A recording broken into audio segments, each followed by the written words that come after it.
Next, in the e-learning tutorial, we're going to learn how to add the first lecture for the first week. To make any changes to the course, we need to click Edit Mode on the right-hand side of the course page. Then we go to the section where we want to add an activity. Here where it says New Section, we could name this Week 1 or Unit 1 or whatever you want to name it. You can put the date in there as well, followed by the topic that you are going to study. Hit Enter on the keyboard, and this is the title for that particular unit. If you want to add an additional explanation below the unit itself, click here on the three dots on the right-hand side under Edit, and then click on Edit Settings. Then in the description area, enter the details for that particular unit, and then press Save. Now we navigate back to the main course page by clicking on the course code.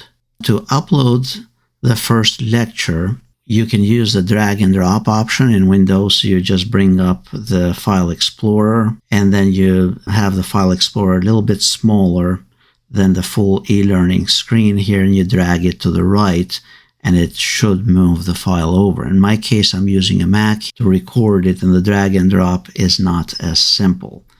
So I'm going to demonstrate it by adding the lecture manually using Add an Activity or a Resource option. So we click here on Add an Activity or Resource.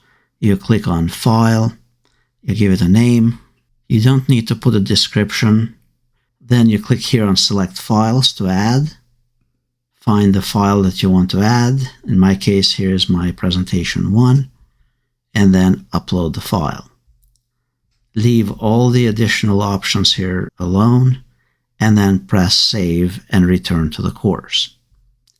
At this point, the Lecture 1 Notes has been configured. Students will be able to click on it, download it, and view it. So that's how you upload files. These could be your PDF files, lecture notes that you have in Microsoft Word or any type of other format, PDF, and things of that nature. You can turn editing off in the course by toggling the edit mode on the top right, and you'll see what the course looks like so far.